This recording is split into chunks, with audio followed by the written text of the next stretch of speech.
Hello, everybody. How are you today? Today is Wednesday, April 19th. And this time of year is always a little hard on me.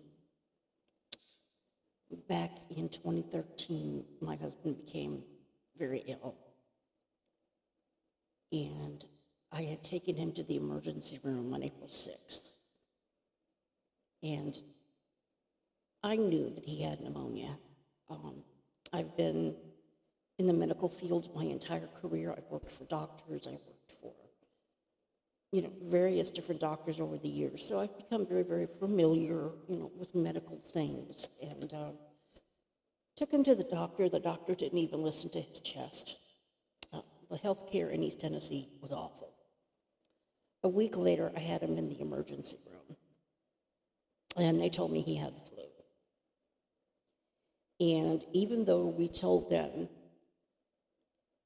there was a remote possibility that he had liver cancer, he had a CT scan, and they did find a nodule on his liver, and the biopsy came back atypical cells. So the doctor had told us there's an 85% chance that he did have cancer, but it wasn't, 100%. But he said it could definitely go downhill very quickly. So when I took him back to the hospital on April 6th, or it was like 6th, 7th, 8th, or 9th, somewhere around there, his blood oxygen level was like in the 70s, which is very, very serious. And so they had decided to intubate him.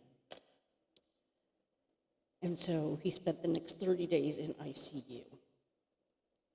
Apparently, every organ in his body just started to shut down. And he had had quite a few scares in 2011. And he had always recovered and came back 100%. So I was probably in denial. I wasn't going to believe that he was going to pass away. I figured that, they would medicate him and he would get better and he would come home. Unfortunately, as time went on, he was under for like 45 days. Interesting thing was, after about 7 or 8 days, he did wake up. But I had gone home to take care of the dogs and the cats, and when I got back, he was back on the intubator. They had taken the intubator out. He was awake, but he was fighting the oxygen on his face. So I figured he was fine. I came back that day, and he was back on the intubator, and he was on it for about 45 days. And, he did sign the DNR, but I didn't want to give up. I just wasn't going to give up on him because he had come back before, So I guess I was in denial the whole time, but I thought he was going to be okay. So he spent 30 days in ICU, and then they transferred him to another hospital, and he was there for about 5 to 10 days. And he eventually did wake up. He was awake. He was talking. He was doing well. And at the time, he was having to be suctioned every single day in his lungs because of the pneumonia. And the very last day he was there, he had a fever.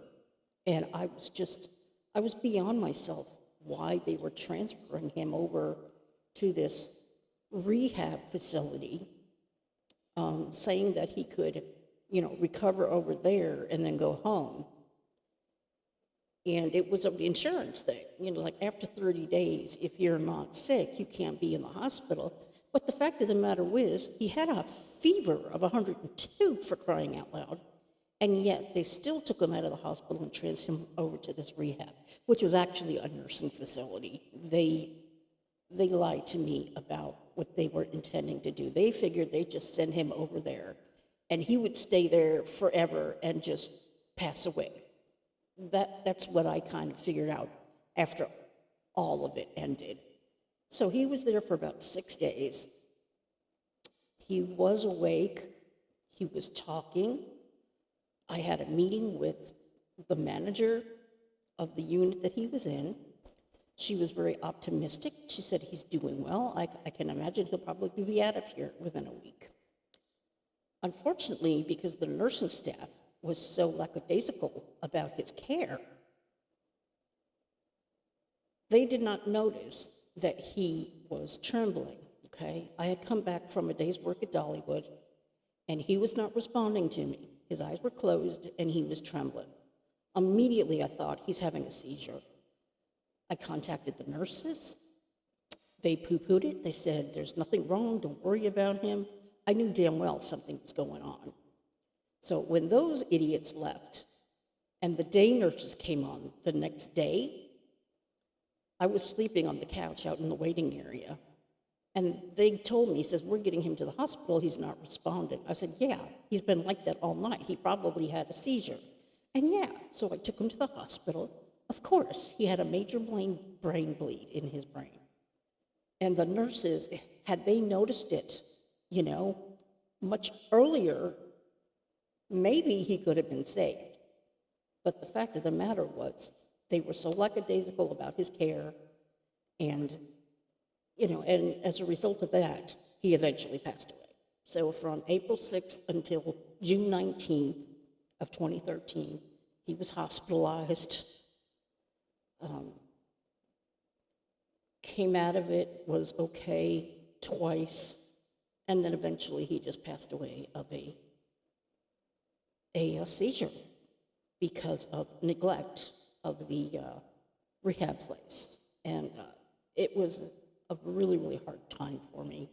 And every time April comes around, it's not as bad as it used to be, but from early April until the end of June, on June 19th, it's always a tough time for me.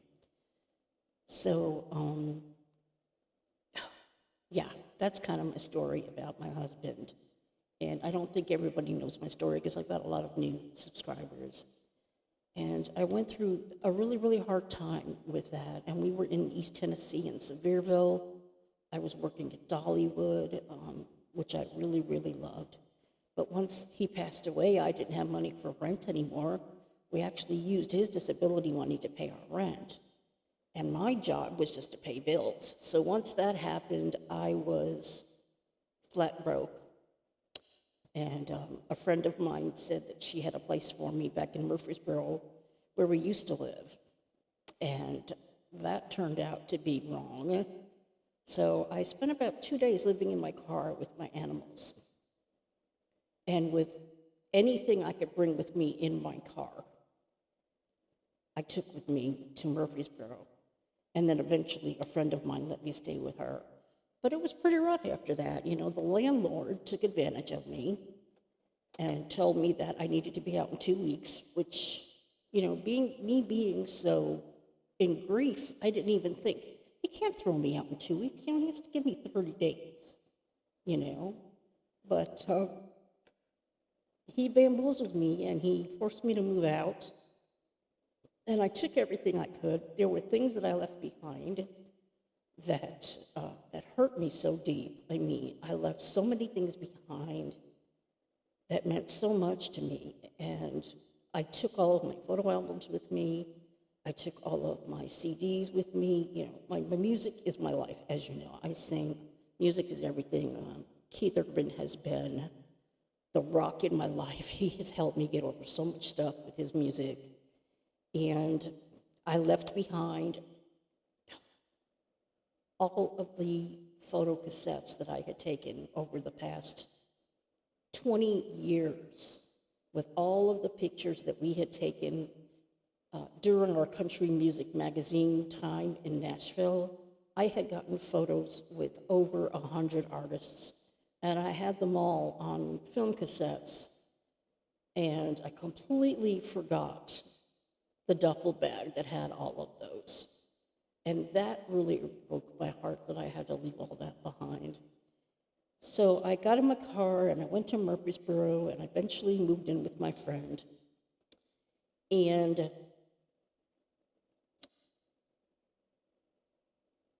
at one point I did get an apartment, but it got flooded. So when it flooded, my friend's husband packed up my apartment for me, and they were going to take me back to their house again. And he had put every single important memory of mine in one enormous box. All of my photo albums, all of my 45 discs, records that I had, all the pictures of Dave and I over the years, my wedding certificate, everything was in that box.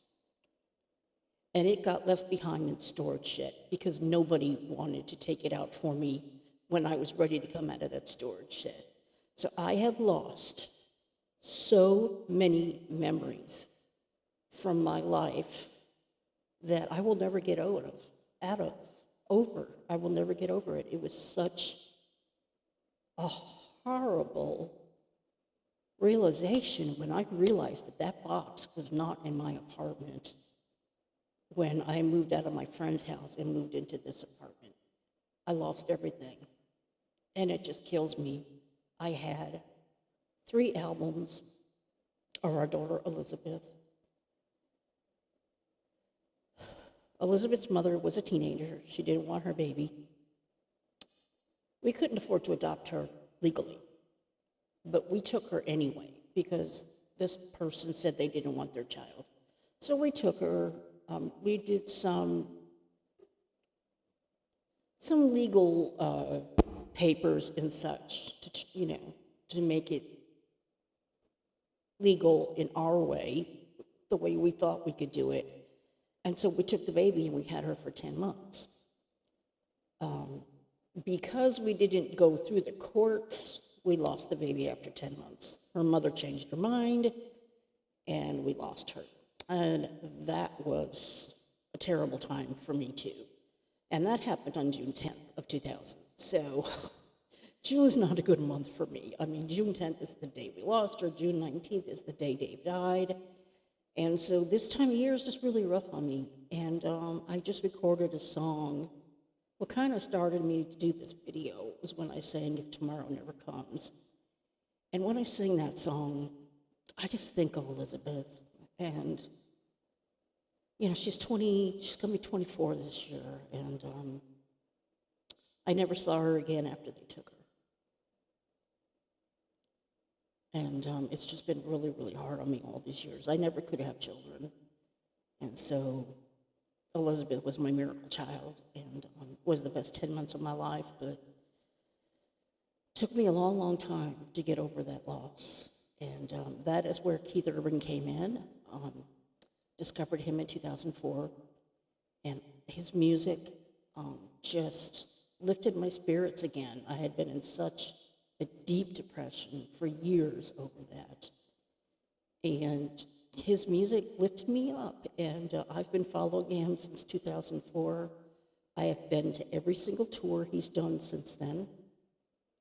The last tour was it last year or the year before? The year before last. I was there in, was it July? I think it was July of, this is 24, of 2022.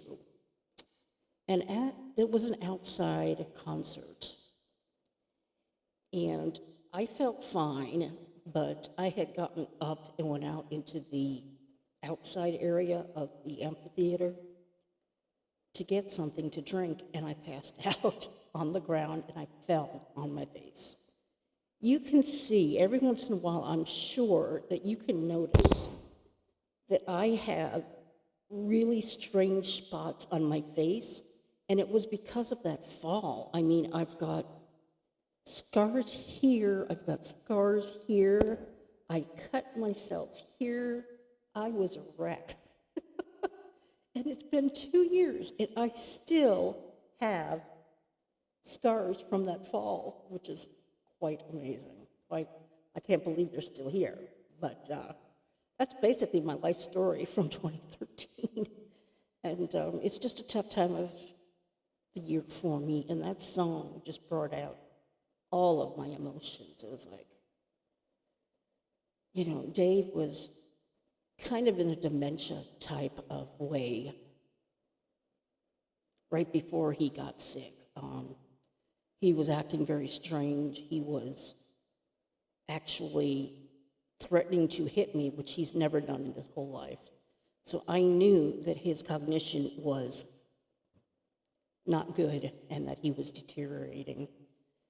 But, and so I feel guilty, for making him suffer for all that time in the hospital. But I had faith, because he's always come out of it. Sorry, my nose is running. Let me get a tissue. So, dang. I need a new cord for this microphone. So, I just, I feel guilty for making him suffer like that. But he did come out of it, and, he was expected to be fine. And so, I just feel guilt over that, and guilt over the fact that I tried so hard to take care of him, those last 4 or 5 months before he went to the hospital. But he was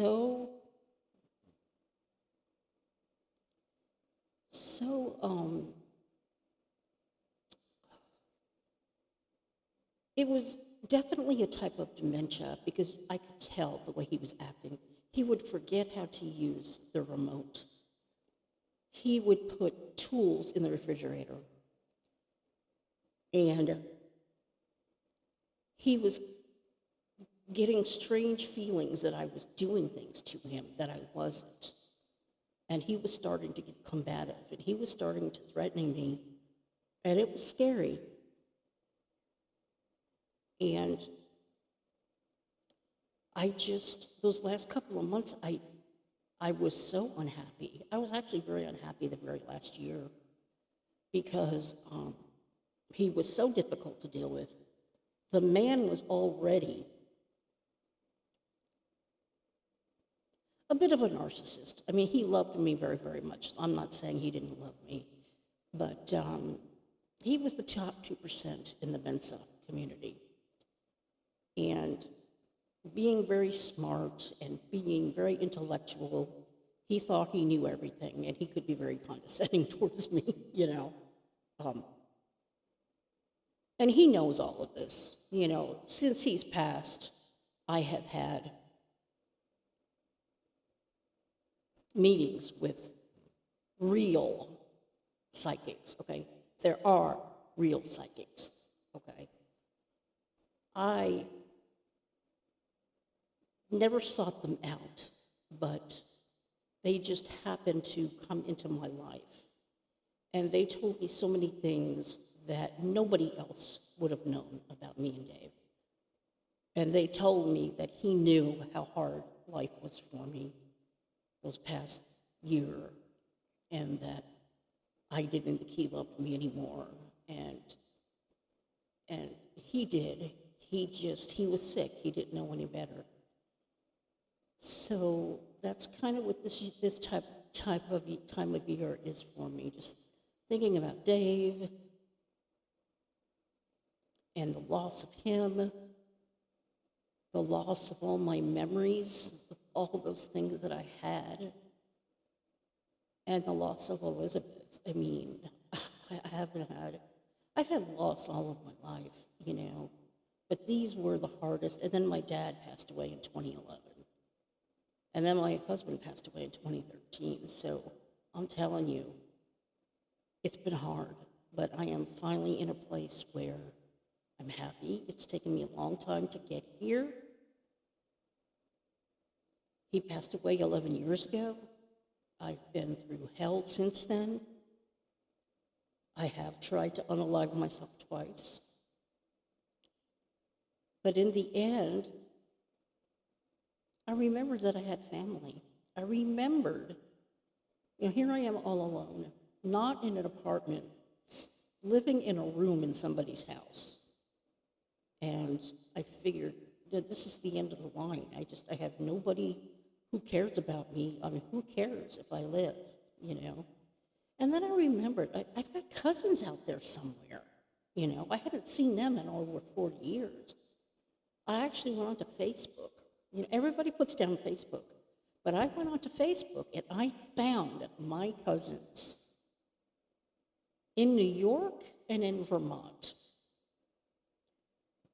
I got in touch with them again.